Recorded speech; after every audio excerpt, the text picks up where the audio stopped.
बिस्मिल्लाहिर्रहमानिर्रहीम। अस्सलाम वालेकुम व्यूअर्स, मैं हूं फखर यूसुफजई और आप देख रहे हैं डिबेट विद फखर यूसुफजई मेरे यूट्यूब चैनल के ऊपर। आज हम बात करेंगे, आप अक्सर सुनते हैं इस रीजन के हवाले से हम मुख्तलिफ किस्म के टॉक शोज आपको देखने को मिलते हैं। आज भी इसी तरह का शो है पाकिस्तान और हिंदुस्तान के हवाले से, क्योंकि मैं अक्सर बताता हूं कि दो अलग मुल्क तो जरूर हो सकते हैं, लेकिन बहुत सारी चीजें ऐसी हैं जो हम में बिल्कुल कॉमन है, मुश्तरक है बहुत सारी चीजें।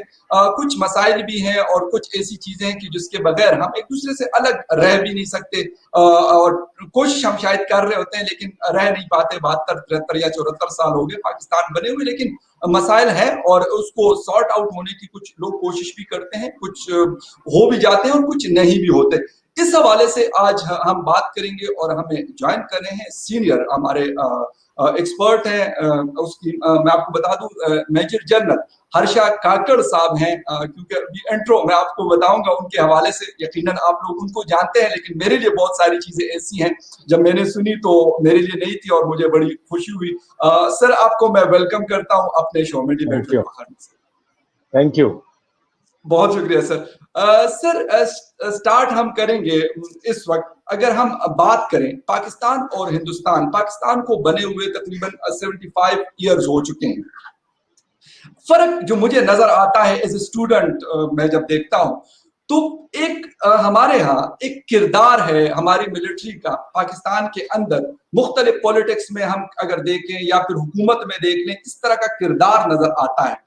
आपको क्या, आप मतलब क्योंकि खुद एक बड़े ओहदे से रिटायर्ड हैं, आपको क्या नजर आता है कि ये फर्क है मतलब पाकिस्तान और हिंदुस्तान के बीच में, जो हमें शायद आगे नहीं जाने देता या हमारी डेमोक्रेसी जो है उसको उसको मतलब मजबूत नहीं होने देता, या इसके अलावा कोई और चीजें?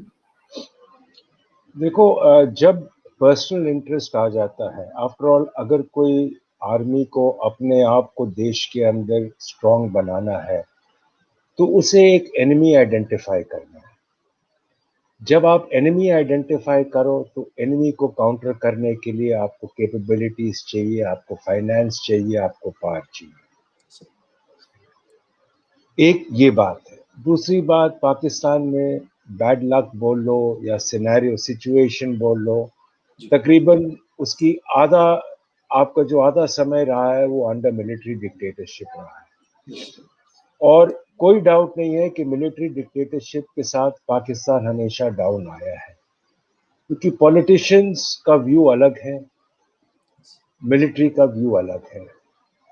अगर इंडिया पाकिस्तान के बीच के अंदर बातचीत शुरू हो, कोई मसला हल होना शुरू हो, तो क्या आर्मी की इतनी स्ट्रेंथ या इतनी रिक्वायरमेंट चाहिए होगी? अगर नहीं चाहिए होगी तो क्या आर्मी का पार उतना रहेगा? ये सोचने वाली चीजें हैं, जो आपके अवाम के सोचने वाली चीजें हैं। इंडिया डेमोक्रेसी है। हमने 2-3 बार आर्मी का स्ट्रेंथ 50,000 से कम किया है, और भी कम करने को तैयार है अगर मामला थोड़ा पीस की तरफ जाए, क्योंकि डेमोक्रेसी है, इसमें कोई फर्क नहीं पड़ेगा। हमारी आर्मी को पार नहीं चाहिए। जो आर्मी चीफ है वो मेरे ख्याल 13th या 14th है प्रोटोकॉल में, कंट्री में कहीं नहीं है। ठीक है, तो कैबिनेट कमेटी ऑन सिक्योरिटी में आर्मी चीफ या सीडीएस जो है आजकल तभी बुलाया जाता है जब कोई मामला उनके साथ इन्वॉल्व हो, नहीं तो उनका कोई लेना देना नहीं है। और वो बहुत खुश है इसमें, ये सिस्टम बन चुका है। और यही सिस्टम है डेमोक्रेसी में, जहां पे पॉलिटी का कंट्रोल हो। पर जहां पे पॉलिटी के ऊपर दबाव हो, अगर आप सिंपल बात देख लो जो आजकल हो रही है, आप अपने अपने यहाँ ही देख लो, जो रिसेंटली पिछले चंद दिनों की बात है, गिलगित बल्तिस्तान का डिसीजन रावलपिंडी में लिया गया, कॉन्फ्रेंस आर्मी चीफ ने बुलाई, डीजी आईएसआई जो सब डर्टी मटेरियल इकट्ठा करता है प्रेजेंट था, पॉलिटिशियंस को बताया गया कि आपको लाइन टो करनी है। तो इस हालात में पॉलिटी या पॉलिटिशियंस या पॉलिटी कहाँ पे ऊपर आएगी जहाँ पे कहीं बातचीत हो? मिलिट्री आर्मी चीफ तो बात नहीं करेंगे पीस के लिए, तो बातचीत तो होगी जो पॉलिटिशियंस हैं, बातचीत तब होगी जब उनके हाथ में पावर होगा। तो इस मामले से देश के ऊपर जितना आप फंड्स इकट्ठा नहीं कर सकते और डिफेंस को आपको देना पड़ता है, उससे क्या हो जाता है? पॉपुलेशन को कम मिलता है। आप कराची की हालत देख लो। अब हम लोगों का जो इंडिया का परसेंटेज शेयर जाता है डिफेंस को, वो 2 पॉइंट कुछ परसेंट है बजट का। जी हम लोग चिल्लाते हैं कि हमें 3% चाहिए, पॉलिटिशियंस कहते हैं नहीं मिलेगा, काम खत्म है, आपको इससे मैनेज करना है। तो फिर ये है फर्क डेमोक्रेसी में, डेवलपमेंट में और हर चीज में। और दूसरी बात अगर आप देखो, क्योंकि इंस्टेबिलिटी रही है पाकिस्तान में, पाकिस्तान इंडिया बांग्ला, पाकिस्तान और इंडिया ले लो, बांग्लादेश तो थोड़ा देर बाद आया है, इंडिपेंडेंस तकरीबन वही समय हुआ है, पर फर्क क्यों है इतना जीडीपी में, इतना एफडीआई में, इतना डेवलपमेंट में? क्योंकि पॉलिटिकल रूल के लिहाज से, और जब आर्मी रूल थ्रस्ट डाउन होता है तो इस फर्क में तो पड़ेगा ही पड़ेगा। राइट सर, ठीक है सर। ब्रिगेडियर रिटायर्ड से नजीर साहब ने भी हमें ज्वाइन कर लिया है। Welcome to the show sir. जी बहुत शुक्रिया, आप थोड़ा लेट होने का माजरत पा हूँ, और स्पेशली जनरल साहब ने इंतजार किया, बात कर रहे थे। बिल्कुल, जनरल साहब से मैंने आपका इंट्रोडक्शन शो से पहले कह दिया था उनको, क्योंकि इनके भी जो फोर फादर्स थे वो वजीरिस्तान से गए हैं, हिंदुस्तान माइग्रेट होके गए। Major general retired Harsha Kakar साहब है हमारे। तो मैंने इनको कहा कि मेरी मदर जो है she was from the Mohmand tribe, Mohmand agency से थी, और मैंने कहा ब्रिगेडियर से नजीर साहब भी जो है वो भी बिलोंग करते हैं ममन। अब एजेंसी तो नहीं है, डिस्ट्रिक्ट ममन है, लेकिन खैर वो इंट्रो आपका। सर मैं देखो सर, अभी हम बात कर रहे थे कि क्या फर्क है हिंदुस्तान और पाकिस्तान की फोर्सेस में, कि वो कितना पॉलिटिकल इंटरफेरेंस करते हैं, और मतलब पाकिस्तान में कितनी होती है और हिंदुस्तान में। तो उसके ऊपर जनरल साहब अपना पॉइंट ऑफ व्यू सर दे रहे थे। ब्रिगेडियर साहब आपकी तरफ आ रहा हूं। एक तो ये मुझे सवाल करना है कि मैं जब से देख रहा हूं, जब से मैंने होश संभाला है पाकिस्तान हिंदुस्तान के दरमियान ताल्लुकात के हवाले से, क्यों हम इसको बेहतर होने नहीं देते, और ऐसे कौन से पावर्स हैं, कौन सी ताकतें हैं कि वो कहते हैं कि भाई ये क्यों बेहतर हो। हालांकि अगर ये बेहतर हो जाती है तो शायद बहुत सारे मसाइल हम लोगों के सॉर्ट आउट हो सकते हैं। ब्रिगेडियर साहब क्या टेक देंगे इसके ऊपर आप?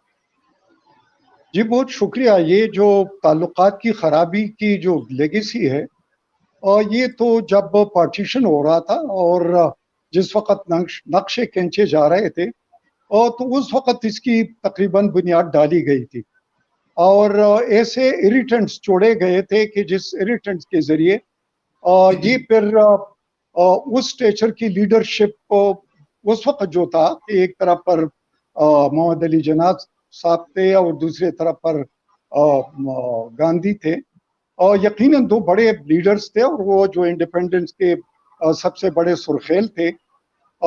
लेकिन उसके बाद जाहिर है कि पावर्स जिनके हाथों में आ गया, और उस स्टेचर की लीडरशिप पैदा नहीं हो सकी कि जो इरिटेंट्स थे उनको हमवार कर लेते, बेहतर नेबरली रिलेशंस हो जाते, और ट्रेड और इसके अलावा आना जाना और बहुत कुछ हो सकता था। क्योंकि एक अगर बड़ा भाई था तो दूसरा छोटा भाई था, और एक घर में भी रहते, और इसी तरह मेरे ख्याल में कि सब कॉन्टिनेंट में रहे भी थे और रख सकते थे।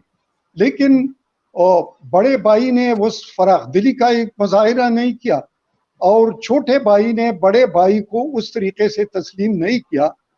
तो ये दो बड़े फर्क थे। दूसरी बात ये है कि जो इरिटेंट्स थे उसमें मजीद इजाफा होता गया बनिस्बत उसमें कमी होने के। तो बजाय हालात बेहतर की तरफ जाने के, वो अब तरीक की तरफ चले गए। तीसरी बात यही हुई कि अमन को जो मौका दिया गया, बातचीत हुई बड़े लेवल पर, सिमला एग्रीमेंट भी हुआ, इसके अलावा कराची एग्रीमेंट या इसके अलावा बाकी भी हैं, आना जाना भी, डिप्लोमेसी भी थी, दो रिकॉग्नाइज्ड स्टेट्स भी थे। और लेकिन उसके बावजूद मैं ये कह रहा हूँ कि अभी आप बीजेपी का जो मैनिफेस्टो है उसमें देख लो तो पाकिस्तान के वजूद को तस्लीम नहीं किया है। दूसरी तरफ पर ये देख लो कि कश्मीर का मसला तो इंडिया लेकर गया था यूनाइटेड नेशन में, लेकिन अभी यूनाइटेड नेशन के करारदाद पर अमल नहीं हो रहा है। तीसरी बात ये है कि जहां तक जंगों का ताल्लुक है, तो 65 में जंग हुई, 48 में जंग हुई। 48 के जंग का तो कश्मीर वो था, 65 का भी जो आप उसको ऑपरेशन जिब्राल्टर कहते हैं, जो भी कहते, या फिर 65 जो हमारे इंटरनेशनल बॉर्डर पर हुआ वो भी कश्मीर उसका था, रन ऑफ कच्छ भी अनडिमार्केटेड, उसकी वजह से सेपरेट क्लेम। फिर उसके बाद जो अमन की तरफ कुछ हुए कि कितना बजट खर्च होता है कितना नहीं होता, पाकिस्तान की ये प्रपोजल कि भाई इंडियन ओशन को न्यूक्लियर फ्री कर ले या सब कॉन्टिनेंट को साउथ एशिया को न्यूक्लियर फ्री कर ले, या फिर चलो छोटे लेवल पर आ जाओ तो आओ, वहां पर आपके फौजी भी मौसम की वजह से, सख्ती की वजह से मरते हैं, सियाचिन में हमारे भी मरते हैं, आप उसको डीमिलिटराइज कर ले और पीछे हट जाएं। न उधर आप कुछ कर सकते हैं ना हम कुछ कर सकते हैं, क्यों जवानों के फ्रास्ट बाइट से उनको मरवा रहे हो, उनको मुख्तलिफ डिजीजेस के साथ, बाकी के सबसे बड़ा दुश्मन वो है। अगली बात फिर ये आ जाती है कि अच्छा भाई आप भी न्यूक्लियर पावर है, इधर भी न्यूक्लियर पावर है, एक को ब्लफ कहते हैं, दूसरे को कहते हैं कि नहीं हम तो टू है ना हाफ फ्रंट वार को भी लड़ने के लिए तैयार हैं। एक तरफ कश्मीरी भी लड़े, पाकिस्तान भी लड़े, चाइना भी लड़े, तो बाबू माशाल्लाह फिर तो बड़ा स्ट्रेंथ है जो नेबर्स में। सार्क की कॉन्फ्रेंस हो रही, नहीं भाई ये पाकिस्तान में हो रही, नहीं होने देना है। अच्छा तो फिर अक़वाम मुत्तहिदा का जो फोरम है उस पर भी यही है कि न बात सुनते हैं और न बात के लिए बैठते हैं। ठीक है, कंपोजिट डायलॉग है या जो कंप्रिहेंसिव डायलॉग है वो भी शुरू नहीं करना है भाई, ठीक है बस रहने दो। तो अगर बायलैटरली भी हल नहीं कर रहे हो, इंटरनेशनली भी हल नहीं कर रहे हो और मानते भी हो कि ये एक मसला है और हमने इसको अक़वाम मुत्तहिदा में ले गए, तो फिर मेरे ख्याल में कि कुछ ब्लेम गेम की बजाय थोड़ा से सोल सर्चिंग करनी चाहिए। ओके सर, एक सोल सर्चिंग, अच्छा एक सेकंड, सोल सर्चिंग होनी चाहिए तो फिर दोनों तरफ होनी चाहिए। एक बात नहीं, दूसरी बात मैंने दोनों के लिए कहा। नहीं, एक सेकंड, अब आपने बोला तो मैं तो सुनता गया, जी, गए। प्लीज आप कश्मीर की बात कर रहे हैं, शिमला अग्रीमेंट, लाहौर अग्रीमेंट हुआ है, आपको पता है, 1-to-1 डायलॉग होना है। लास्ट विजिट जो हुई थी वो किसकी हुई थी? मोदी की हुई थी, नवाज शरीफ के यहाँ। क्या हुआ उसके बाद? किसने रोका उसको? वो आपको भी पता है, कहानी सुनाने की जरूरत नहीं है। अब डायलॉग कैसे होगा? जब कोई ना कोई बीच में टांग अड़ाव करेगा, जरूर कोई ना कोई एक्शन लेगा जिससे कि मामला बिगड़ेगा, फिर वापस जाएगा। क्या फायदा? कोई नेशन अंडर थ्रेट बात नहीं करेगा, एक बात। दूसरी बात, अगर इंडिया की कैपेबिलिटी उनकी अपनी है, उनको अगर 1 संभालना है या 2 संभालना है या 2.5 संभालना है या 4 संभालना है, उसे किसी और को तो कोई चिंता की बात नहीं है। सरकार हमें डेमोक्रेसी से चुनी गई है, ना कि किसी ने उठा के बिठा दी है। ओपन वोटिंग सिस्टम है, इसमें कोई आके इंटरफेयर करता नहीं। आर्मी तो पोलिंग बूथ के आस पास नहीं जाती, उसको परमिटेड ही नहीं है इलेक्शन के टाइम कैंप से बाहर निकलना। तो उसमें ना कोई सिलेक्शन है, ना किसी का इंडिविजुअल चॉइस है कि कौन आके डिसीजन लेगा और कहाँ लिया जाएगा। डिसीजन हमारा तो प्राइम मिनिस्टर लेता है और उसका कैबिनेट लेता है, ना army chief cabinet committee of security का हिस्सा है, ना वो बनना चाहता है। ना डिसीजन जैसे वहां पे रावलपिंडी में होता है, इधर तो नहीं होता आर्मी हेडक्वार्टर में। आर्मी चीफ तो कहीं बुलाया ही नहीं जाता। तो बहुत फर्क है दोनों के बीच में। अब फर्क ये है कि फर्क दूर हो सकता है, पर फर्क दूर होने के लिए अगर ये कहो कि भाई वो देश 2.5 फ्रंट वॉर देख रहा है, वो कश्मीर नहीं मान रहा, वो ये नहीं मान रहा, अगर ये वन लाइन, अगर ये एक दिशा लेके एक रेलगाड़ी की तरफ, वो रेल जिस तरह जा रही है सीधी सीधी जा रही है, अगर वो लेके चलना है तो फिर मामला तो फिर वही रहेगा, उसके आगे बढ़ने की संभावना नहीं है, फिर ऐसे ही घुसता रहेगा। ठीक है सर, जन साहब, अच्छा जन साहब, एक ये है कि कश्मीर का इशू मेरे ख्याल सबसे ज्यादा एक ऐसा डिस्प्यूट है जिसकी वजह से मेरे ख्याल हम आगे नहीं बढ़ते, या जो भी मुख्तलिफ, मैंने आपको बिल्कुल पहले भी बताया, ब्रिगेडियर साहब से भी मैंने यही पूछा था कि कुछ ताकतें ऐसी हैं जो शायद हमें मतलब इस चीज से रोकती हैं, लेकिन कश्मीर के ऊपर आज तक हम क्यों मुत्तफिक नहीं हो सके? एक मतलब सॉर्ट आउट करना है किसी भी तरीके से, क्योंकि उन लोगों का फैसला करना है जो मतलब मैं कहता हूं कि वो क्या पाकिस्तान के साथ रहना चाहते हैं, हिंदुस्तान के साथ रहना चाहते हैं, या किसी के साथ भी नहीं रहना चाहते, लेकिन हमने उनकी जिंदगी,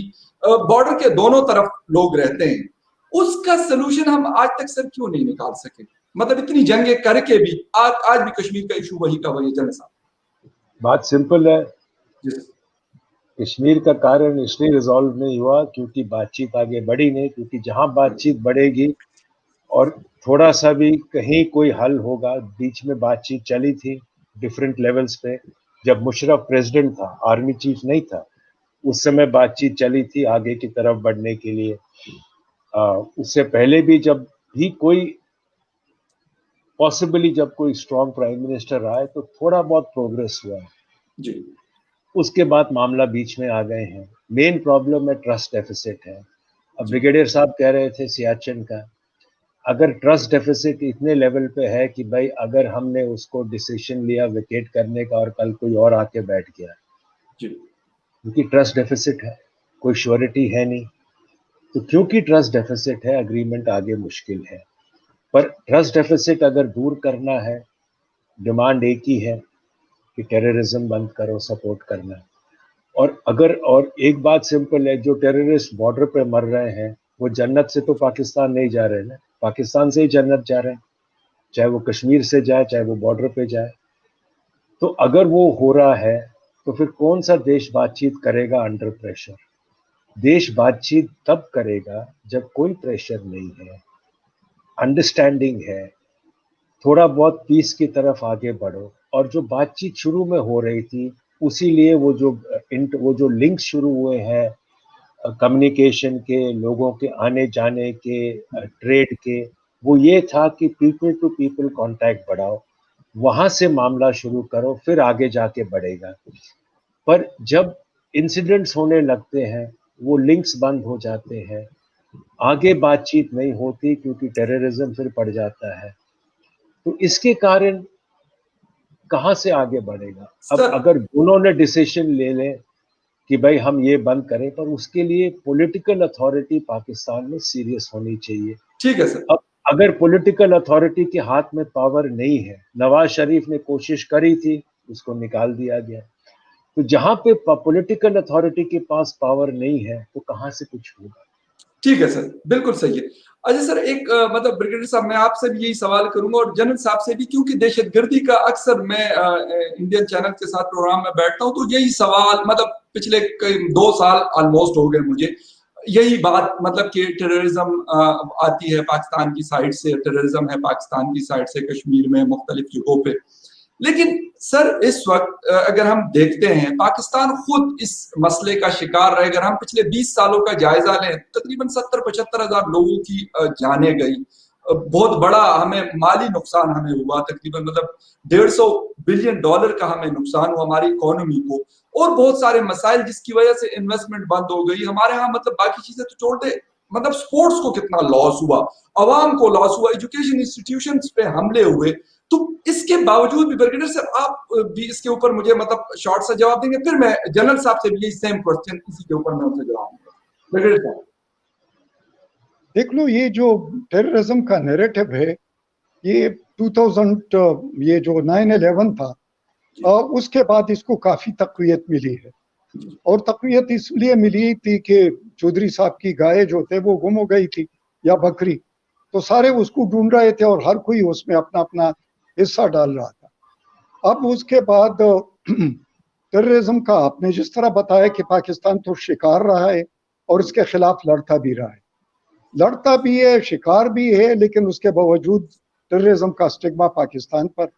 एक दूसरी बात, अभी अक़वाम मुत्तहिदा की रिपोर्ट है कि 6,500 जंगजू जो है वो अफगानिस्तान में है, जो पाकिस्तान के खिलाफ लड़ते हैं या हमले करते हैं।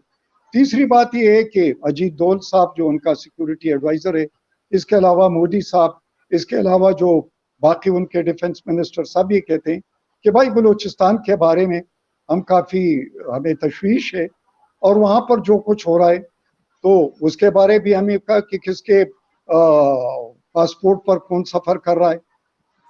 हमें ये भी पता है कि फॉल्स फ्लैग ऑपरेशन क्या होता है और टेररिस्ट कार्रवाई क्या होती है। क्या हमारे जो एपीएस का वाक़या था ये फॉल्स फ्लैग था?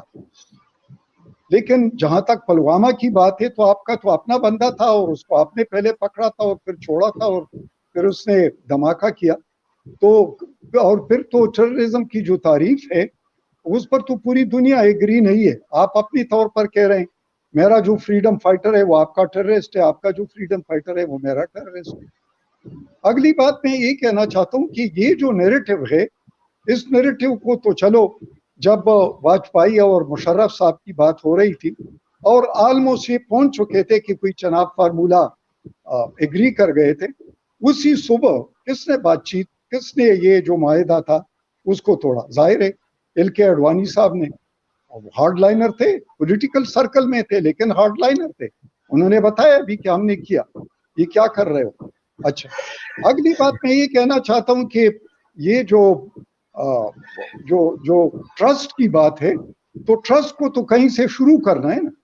अगर आप सियाचिन से शुरू नहीं करते, अगर आप कैदियों के तबादले तक शुरू नहीं करते, जो फिशरमैन पकड़े जाते हैं, इसके अलावा आपके पास अपने जो हिंदू बरादरी के आ जाते हैं 11, उनको मार देते हैं, या क्रिकेट ग्राउंड वहां पर हमारे प्लेयर जाते हैं तो उसमें बुलडोजर या उसमें हल चलाया जाता है। तो ये एक्सट्रीमिज्म जो है, और अब भी जो आपने ये बाकी बिल लाए हुए हैं, तो ये सिलसिले तो अभी बहुत आगे बढ़ेंगे। अच्छा और सर, ये इनकी वो है कि अभी कश्मीर में थर्ड फैक्टर को इन्होंने इंडक्ट किया, और वो चाइनीज फैक्टर, क्योंकि इन्होंने जिस तरीके से उसको इंटीग्रेट किया, तो आप उस इंटीग्रेशन का जो बैकलैश है या ठीक है। वो तो आएगा। अच्छा आपको ब्रिगेड इससे साहब, मकसद, एक मिनट, आपको जी जी, अगर आपको इन्हें हाफ फ्रंट लड़ सकते हैं, बेशक लड़े, आपकी मर्जी है, आपके अपने कैपेसिटी है, आपकी अपनी स्ट्रेटेजी है, आपका अपना सोच है। लेकिन दूसरी तरफ पर भी ये भी देख ले कि अगर कश्मीरीज है और पाकिस्तान उसके लिए कोशिश कर रहा है या उनको अक़वाम मुत्तहिदा के करारदाद के मुताबिक उनको वो दे रहा है, तो ठीक है। तीसरी ठीक बात है। ये कि अगर आपके अपने बिल्स हैं और उस पर आपके अपनी अवाम आपसे नाराज हैं, ख्वाह वो सिटीजन अमेंडमेंट बिल हो या वो दूसरे हों, तो उसमें पाकिस्तान का तो कसूर नहीं है कि भाई कबूतर पकड़ पर ये भी पाकिस्तान की तरफ से आया है, आप इसका पोस्टमार्टम कर अच्छा देते सर, हैं। ब्रिगेडियर साहब, अच्छा जनरल अच्छा, साहब, एक मिनट, हाँ, आप वही पूछ रहे, पूछो। जी सर, एक छोटा सा मेरा मतलब उसको सिर्फ बलूचिस्तान और फाटा, हमारा पुराना फाटा, अब वो खैबर पुख्तूनख्वा का हिस्सा है, तो वहां पे डिस्टेबलाइजेशन के ऊपर यहाँ पे बात होती है कि भाई ये हिंदुस्तान जो है अफगानिस्तान के रास्ते हालात खराब करता है, इवन ईरान के रास्ते इस तरीके से ये चीज कर रहा होता है, तो इसके ऊपर आपका क्या टेक है? ठीक है, आप कश्मीर के अंदर आप कहते हैं कि हम इंटरफेरेंस हमारी पाकिस्तान की तरफ से, पाकिस्तान ऐसा ही करती है या मतलब मुख्तलिफ सपोर्ट है, लेकिन बलूचिस्तान के ऊपर भी जिस तरह ब्रिगेडियर साहब ने भी कहा और हमें सुनने को मिलता है, मैं आपके चैनल देखता हूँ तो बाकायदा अलहमदुल्ला कहते हैं कि यार हम वहां के फ्रीडम फाइटर्स को जितना सपोर्ट कर सकते हैं हमें करना चाहिए। तो क्या इज इट राइट कि आप जो यहाँ पे करते हैं या फिर हम वहां कश्मीर में करते हैं? देखिए, आपके आपके खिलाफ टीटीपी लड़ रहा है, तहरीके तालिबान पाकिस्तान। जी, टीटीपी कब खड़ा हुआ, जरा ये बता दें, कब खड़ा 2005 में हुआ? सवाल से सर शुरू हुआ था। ना ना ना ना फजलुल्लाह, ना ना ना ना ना 2005 में नहीं शुरू हुआ। हाँ जी, 2006 से नहीं जी, 6-7 में हुआ। आपके लाल मस्जिद के अटैक के 2 महीने बाद 40 सर मैं मिलिटेंट बिल्कुल ग्रुप। ग्रॉस से कह एक रहा हूँ आपको मिनट, कि एक जी सेकंड, जी, एक सेकंड ठहरिए। आपका डॉन न्यूज़पेपर 7 खोलिए, अगर आपको लिंक चाहिए मैं आपको 10 सेकंड में लिंक नहीं दे नहीं सर दूंगा। ठीक है, ओके फाइन। ठीक है, फॉर्मल अनाउंसमेंट हुआ। सुनिए सुनिए सुनिए, आप लोगों के लाल मस्जिद के अटैक के बाद 2 महीने बाद जी 40 मिलिटेंट ग्रुप्स इकट्ठे होकर उन्होंने टीटीपी खड़ा किया। ठीक है, ठीक है, और टीटीपी खड़ा करने में हमारा या किसी का भी कोई हाथ नहीं था, क्योंकि लाल मस्जिद का अटैक था और उसके अंदर जो लोग थे वो सब उसी इलाके के थे जो मारे गए थे। पहली बात। दूसरी बात, अगर आप सोचते हो हमारा हाथ है, आज जो तालिबान जिसको आप सपोर्ट कर रहे हो, जिसको आप लोग टेबल पे लाए हो, जो क्वेटा शोरा आपके पास बैठा हुआ है, वो अभी तक टीटीपी को ऑपरेट करने दे रहा है बिना कोई इजाजत के। तालिबान को तो इंडिया सपोर्ट नहीं कर रहा। तालिबान को तो कोशिश है कि भाई पाकिस्तान उसको इस्तेमाल करे बाद में इंडिया के खिलाफ कश्मीर में अगर मौका मिले तो। तालिबान क्यों टीटीपी को सपोर्ट कर रहा है? अगर हमें टीटीपी को सपोर्ट करना तो हम क्या तालिबान के थ्रू जाएंगे? और तालिबान उनको ऑपरेट करने दे रहा है, वो तो आप लोगों के अखबारों में मैं पढ़ता हूं, मैं अपने अखबार में तो नहीं पढ़ता हूं। ठीक है, और टीटीपी की पूरी कहानी कब खड़ी हुई, सब कुछ एक बड़ा अच्छा आर्टिकल है 2017 का। मैं आपको लिंक अभी दे दूंगा, अगर जी आर्टिकल पूरा पढ़ के सुना दूंगा डॉन न्यूज़पेपर में, मैं उसी को बहुत रेफर करता हूं जब मैं टीटीपी के बारे में लिखता हूं। जी जी और पूरी कहानी शुरू हुई लाल मस्जिद के अटैक में। 2001 से लेकर 2007 तक पाकिस्तान में कुछ प्रॉब्लम नहीं था। जो बलूच का 5th अपराइजिंग शुरू हुई, वो क्यों शुरू हुई? Rape of that Baloch doctor by Pakistani captain, जिसके खिलाफ कोई एक्शन नहीं लिया गया। उसका भी आपको लिंक चाहिए, मैं आपको दे दूंगा। सर, कैप्टन हमाद की ठीक आप है, बात कर रहे हैं? सुनो सुनो, जो भी है, मुझे नाम नहीं याद है। तो वो इंसिडेंट था जहां पे 5th अपराइजिंग शुरू हुई। जो ये ग्रुप्स हैं, अगर आप सोच रहे हो कि हम अफगानिस्तान, वो ईरान में आके या फिर जहां से भी सपोर्ट करे, ईरान आपसे क्यों नाराज है? ईरान के जो 2 टेररिस्ट ग्रुप्स जो ऑपरेट कर रहे हैं ईरान के खिलाफ, वो पाकिस्तान बेस्ड है। वो पाकिस्तान बेस्ड है, वो ईरान में ऑपरेट कर रहे हैं।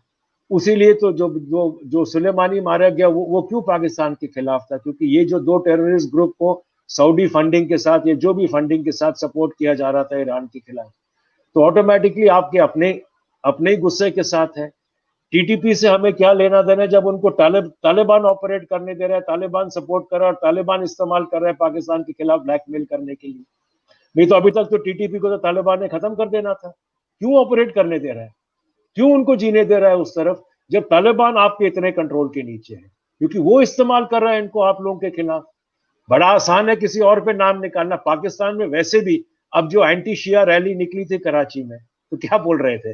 ये रॉ की ऑर्गेनाइज्ड है। रॉ आके तालिबान, रॉ आके सुन्नीस को इकट्ठा करके एंटी शिया रैली करेगा क्या कराची में? पर वो भी निकल रहा था। वो क्यों हो रहा है? सर, मतलब हर उसके ऊपर चीज तो को अगर आप ब्लेम करो, हर चीज ठीक को है। अगर आप ब्लेम करो, नहीं नहीं नहीं तो सर, ऐसे यही तो हम बनता यही नहीं है। यही यही मेरा सवाल होता है आपके यहाँ। यही सवाल मैं करता हूँ उन लोगों से, आपके यहाँ के जर्नलिस्ट को। मैंने कहा हर चीज का ब्लेम आपने पाकिस्तान, अगर वहां इंडिया के अंदर ड्रग्स है, आईएसआई को इल्जाम दो। अगर कोई वाकया होता है तो पाकिस्तान को इल्जाम दो या आईएसआई को इल्जाम दो। चलो यही एनीवे, सब अब सुनो, ये अब सर। सुनो। जी जी आपने मेरे को बुलाया था स्पीच के बारे में डिस्कस करने के लिए, अब आप कहां से जी कहां पहुंच गए? सर। आपने मेरे को मैसेज क्या भेजा था स्पीच के बारे सर, में ये बात? मैंने लिखा हुआ है सर, ये मेरे पास है, तो, नेक्स्ट पॉइंट तो, मेरे पास तो, उसी का है। हाँ, तो आप आओ स्पीच में, तो सर टॉपिक तो बिल्कुल वही आ रहा है हूँ, बिल्कुल जिसके आ रहा हूँ बुलाया सर, था। सारे पॉइंट्स मैंने ये लिखे हैं, आपको मैं दिखा सकता हूँ सर, वो क्यों नहीं है। चलो लेकिन मैंने कहा ठीक है सर। अच्छा ब्रिगेडियर साहब, जिस तरह जनरल साहब बात कर रहे हैं कि इन्होंने बात की, हम अगर शुरू करें फजलुल्लाह से, जिस वक्त मौलवी फजलुल्लाह सवात में खड़ा हुआ 2005 में, और उसके बाद उसको अगर हम कहते हैं तो उस जलती पर तेल तब डला जब जुलाई 2007 में लाल मस्जिद ऑपरेशन किया गया, ग्रुप्स बने, ठीक है, वो चीज हुई, टेररिज्म बढ़ी, लेकिन उसके बाद उसको कंट्रोल भी किया गया। और उसके साथ जो है, अगर हम देख लेते हैं तो ये हुआ कि लोगों ने जो मतलब टेररिज्म थी वो बढ़ी तो सही, लेकिन पाकिस्तान फौज ने उसको काफी हद तक कंट्रोल भी किया।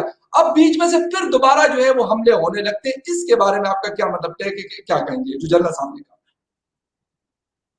देख लो, बात ये है कि जब इस किस्म का शेटर्ड जोन हो जहां पर इसने मतलब ये टेररिस्ट आउटफिट लड़े, इसके अलावा वहां पर नाटो के 48 कंट्रीज लड़े, जहां जी पर पाकिस्तान एक कोलेशन पार्टनर हो, जी तो जाहिर है कि नेबर के लिहाज से पाकिस्तान सबसे करीब भी था और नेटो के रास्ते भी पाकिस्तान से गुजरते थे। तो उस कोलेशन की जो सजा थी वो पाकिस्तान को दोनों तरफ से मिल गई। एक तो ये है कि अपने लोग जो नजरियाती तौर पर उससे नाराज थे कि भाई ये जो अमेरिका को सपोर्ट कर रहे हो तालिबान के खिलाफ, ये ठीक नहीं है, और उसकी वजह से सारा सिलसिला शुरू हुआ। और दूसरी तरफ पर ये है कि वहां पर कोलेशन या जो भी अफगानिस्तान की जो हुकूमत थी या उनके नदरन अलायंस या जो भी बरसर इक़्तिदार आया था, वो पाक जो जो उन्होंने डिसमेंटल किया तालिबान की हुकूमत को। तो हम तो पहले से ही बात कर रहे हैं कि पाकिस्तान जो है वो अफगानिस्तान का स्ट्रेटेजिक डेप्थ है, जबकि इंडिया की तो नैरेटिव ये है और कि अफगानिस्तान इनका स्ट्रेटेजिक डेप्थ है। स्ट्रेटेजिक डेप्थ तो वो होता है जहां पर कि क्राइसिस में आप फॉल बैक करते हैं। ये जब रशिया आया था तब भी फॉल बैक किया था, और अभी जब अमेरिका आया फिर भी फॉल बैक किया था पाकिस्तान में। तो पाकिस्तान में तो जाहिर है कि उनके फैमिली भी, और अब भी हमारे पास कोई 2.5 to 3 मिलियन रिफ्यूजीज अभी तक पाकिस्तान में मौजूद है। अच्छा, इसका दबाव तो इंडिया पर नहीं पड़ा था, इसका सारा ब्रांड तो पाकिस्तान ने सहा है। वो अमेरिकन बम्बिंग थी या उनके ड्रोन्स थे या हमारे फाटा में जो वो करते थे, या इसके अलावा जो इंटेलिजेंस ऑपरेटिव थे, या वहां पर जो एयर की जो रखवाली थी या अमेरिकन फोर्सेस थे, वो तो हर जगह पर थे। अगर अमेरिका या अफगानिस्तान तालिबान को यानी वहां पर इस किस्म के पीसफुल एनवायरनमेंट या इस किस्म के एनवायरनमेंट न देते जहां पर उनकी तादाद बढ़ती गई और पाकिस्तान पर हमले होते रहे, तो फिर तो दोनों कुछ इश्तिराक से ऑपरेशन कर सकते थे। लेकिन अगर वहां से ब्लेम गेम था तो जाहिर है कि फिर तो ये नतीजा निकलता था कि पाकिस्तान ने अपनी जंग अपने यहाँ लड़नी थी।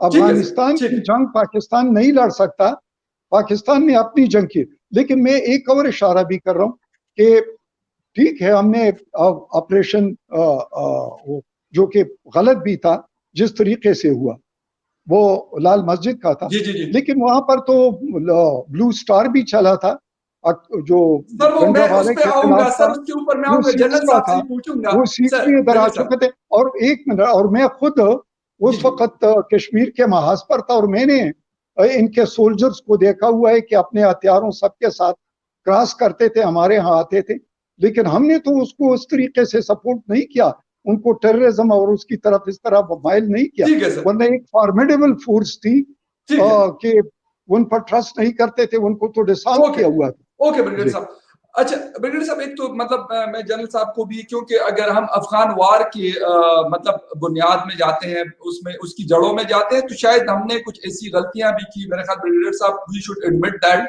क्योंकि आज हमें वली खान साहब की वही बात याद आती है कि हम अगर अफगान वॉर जिसको उस वक्त जिहाद का नाम दिया गया था, तो उसके बारे में उनका मतलब उनकी जिसे कहते हैं कि स्टेटमेंट्स मौजूद है कि भाई ये जिहाद नहीं, एक फसाद है। लेकिन खैर हमने उसको भुगता और बड़ा सख्त किस्म का भुगता, और पिछले 20-25 सालों से तो उसका रिजल्ट हमें हमारे सामने है, जो जिया साहब और इसने शुरू किया था।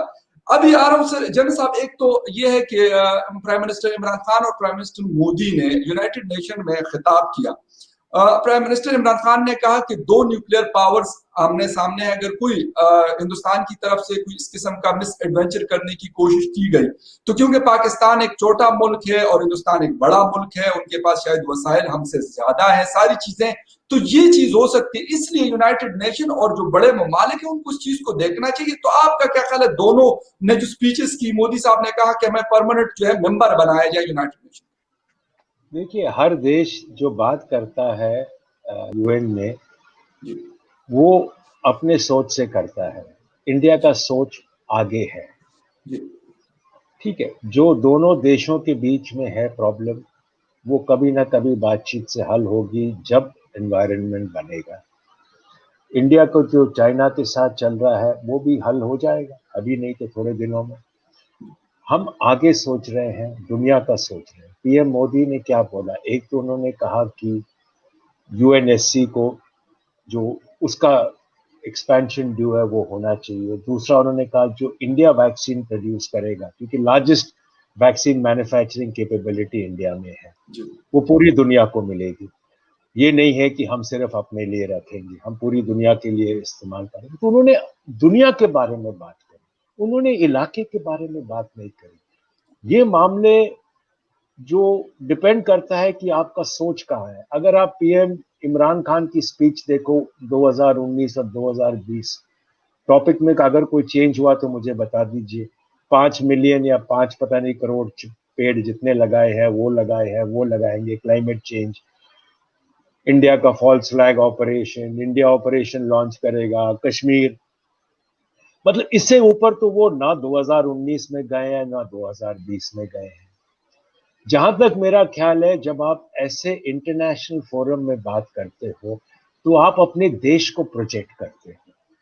आप दुनिया के सामने आप ये बताना चाहते हो कि मेरा देश क्या है, मेरे देश ने क्या किया। अगर आप सुन लोगे उल्टे दिशा में, चाहे आप मानोगे बुरा कि मैं मोदी की बात कर रहा हूं, पर आपको जब उन्होंने बताया कि हमने 400 मिलियन बैंक अकाउंट खोले, इतने हम लोगों ने टॉयलेट्स बनाए, इतने लोगों को बाहर निकाला, ये एरेडिकेट किया, वो किया, क्या बता रहे थे? प्रोग्रेस बता रहे थे पिछले कुछ सालों में। ठीक है, उनका कोई इलेक्शन तो है नहीं 2024 तक, तो कोई उनको चिंता तो है नहीं। एक दूसरी बात, वो नेशन को प्रोजेक्ट कर रहे थे। जो आसपास के प्रॉब्लम्स हैं वो देशों के बीच के प्रॉब्लम्स है, वो तो हमेशा रहेंगे। अगर हम उसी को लेके खड़े हो जाए दुनिया के सामने कि जब तक आप आओगे नहीं ये हो जाएगा वो हो जाएगा। लास्ट ईयर उन्होंने बोला फॉल्स फ्लैग ऑपरेशन होगा, वॉर होगा, न्यूक्लियर वॉर होगा। क्या हुआ 1 साल में? कुछ हुआ? अब फिर आपने शुरू कर दिया कि वॉर होगा, न्यूक्लियर वॉर होगा, ये होगा वो होगा। अगले 1 साल तक कुछ नहीं होगा। फिर 2021 में फिर बोलेंगे एक और वॉर होगा, न्यूक्लियर वॉर होगा, फॉल्स फ्लैग होगा। दुनिया फिर क्या सुनेगी, कुछ सोचेगी? आपको अगर आपने कहीं आगे फिर आप वही बोलोगे आइडियोलॉजी मुस्लिम्स। अगर आप बोलोगे कि इंडिया भाई मुस्लिम्स के खिलाफ है, तो फिर आप अपने अंदर देखो जैसी रैली हुई है, क्या शियाज मुस्लिम नहीं है? मुझे ईरान को पूछना पड़ेगा कि शिया मुस्लिम नहीं है, कि उनको ऐसा थ्रेट मिल रहा है कि उनको एलिमिनेट करो, उनको मारो, उनको ये करो वो करो। क्या ऐसे आपने कभी रैली देखी है किसी और कंट्री में कि आप कहते हो कि बाकी देश मुस्लिम्स के खिलाफ है? ईरान को अच्छा लगा जब आपकी रैली कराची में चली, जब कितने हजारों लोग निकले और यही नारा ले रहे थे। क्या वो नहीं है मुस्लिम्स? क्या वो आपके भाई नहीं है? क्या युगर्स जो चाइना में है वो मुस्लिम्स नहीं है? क्या उनकी चिंता नहीं है आपको? क्योंकि चाइना आपको पैसा दे रहा है इसका मतलब वो उनका इंटरनल प्रॉब्लम है, और बाकी दुनिया के अंदर हाँ मुस्लिम्स का प्रॉब्लम आपको सामने खड़ा लिखता है। तो अगर आप ये वन साइडेड व्यू लोगे तो कौन आपको सुनेगा? सर अगर आपको कहना है तो आप कुछ बड़ी चीज कहो, देश का प्रोग्रेस बताओ, देश का फ्यूचर बताओ, दुनिया के इश्यूज रेस करो।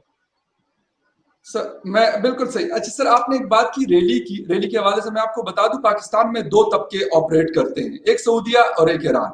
सेक्टेरियन वायलेंस शायद ब्रिगेडियर साहब मुझसे बेहतर जानते हैं, आप भी क्योंकि पढ़ते हैं उसके बारे हम में। लोगों का तकरीबन 40 मिनट भी हो गया, थोड़ा टाइम और फिर क्लोज कर लें। सर बस क्लोज कर रहे हैं, 2-3 क्वेश्चन है बस, उसके ऊपर मैं आपसे आ रहा हूं तो बस खत्म करते हैं। अच्छा सर, उसके हवाले से मतलब सेक्टेरियन वायलेंस यहाँ पे होती है पाकिस्तान के अंदर काफी हद तक, और ये जो बात हो रही है हिंदुस्तान में या किसी और जगह कि माइनॉरिटीज हैं शिया कम्युनिटी, तो Shia is not a minority of Pakistan, ये बिल्कुल क्लियर आपके कट है। अंदर 12 यार सुनो, आपके अंदर 15% शिया है। मैं आपको वो भी निकाल के दिखा दूं, आपके ही न्यूज़पेपर से 12-15% शिया क्या माइनॉरिटी नहीं है? सर इंडिया में माइनॉरिटी मुस्लिम नहीं है 20, सर, प्लीज। इंडिया में मुस्लिम्स 20% है। आप उनको माइनॉरिटी बोलोगे? आपके 12-15% माइनॉरिटी नहीं है। आपके न्यूज़पेपर से मैं निकाल के कोट दे दूं? अभी मैं आपके न्यूज़पेपर से आपसे शेयर निकाल कर के लूंगा sir, no issue no issue, मैं भी आपसे शेयर कर ये लूंगा इधर ही क्योंकि है, मैं आपको अभी लिंक देता हूँ। ठीक है, कोई मेरे मसला पास नहीं है सब सर। कुछ है। अच्छा सर, एक तो मतलब सीपेक का है, सीपेक का इशू, और मैं आपसे शेयर कर लूंगा सर। एक सीपेक का अच्छा इशू है, anyway, और आगे अब ब्रिगेडियर साहब को पूछे फिर आगे बढ़े ना।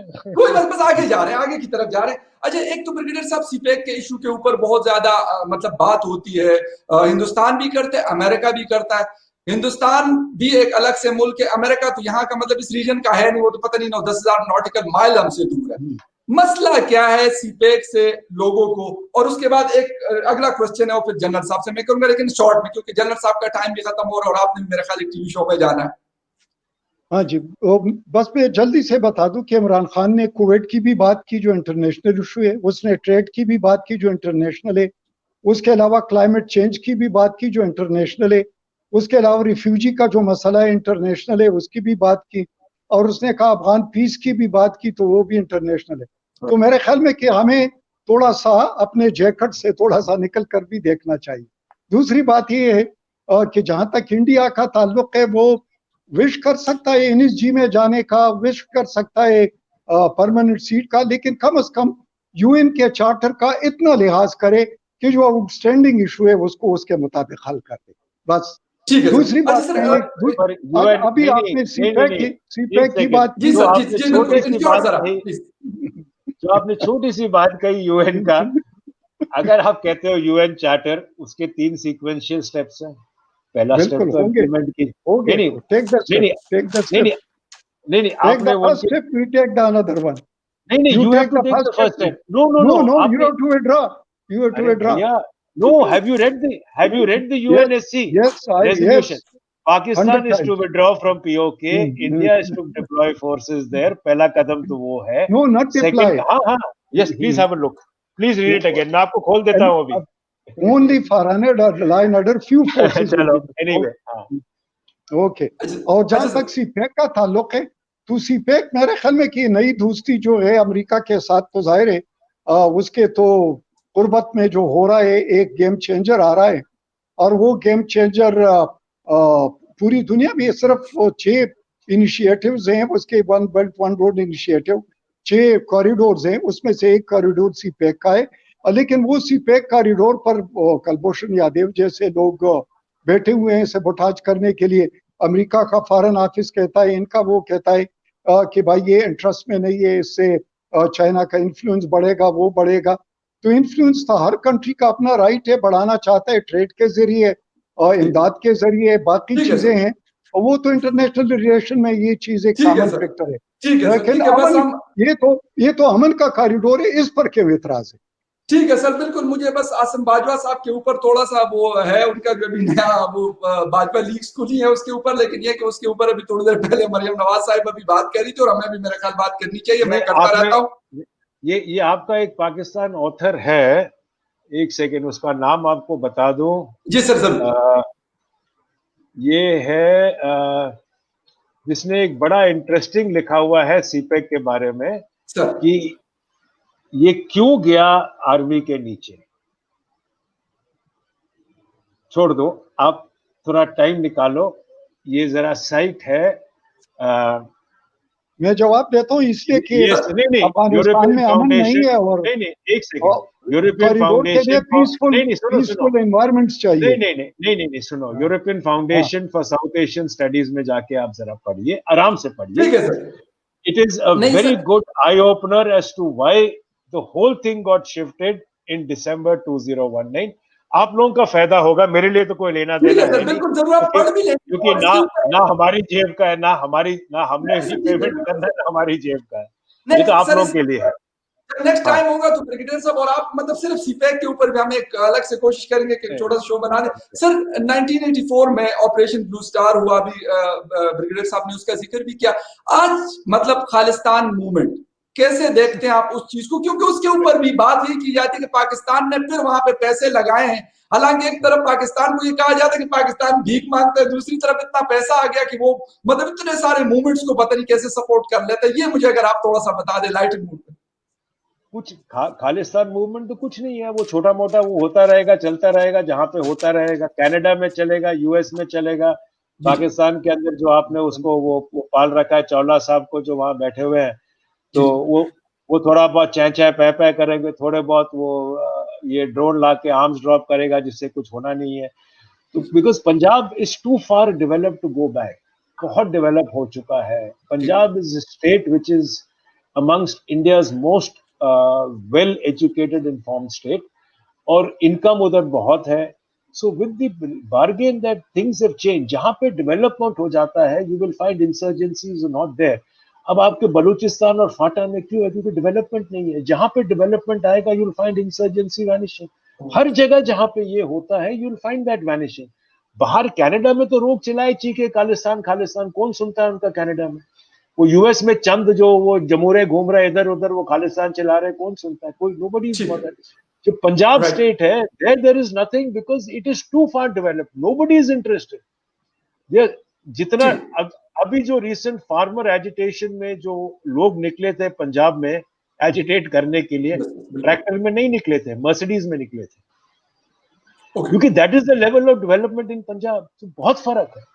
ठीक है सर, ये बहुत अच्छी बात है। सर एक और सवाल ये है, एक तो ये है कि मतलब हिंदुस्तान पाकिस्तान के बीच मतलब नहीं होनी चाहिए, मतलब I am not favour of war, लेकिन फिर भी आपसे मतलब एज ए रिटायर्ड जनरल आप देखते हैं कि कोई मतलब जंग हो सकती है या कुछ तरह की इंटरफेरेंस हो सकती है, आपको नजर आता है?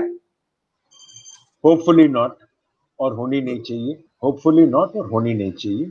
जी डेफिनेटली छोटा मोटा एलओसी है, लाइन ऑफ कंट्रोल है, इंटरनेशनल बॉर्डर नहीं है, तो थोड़ा बहुत उधर होगा।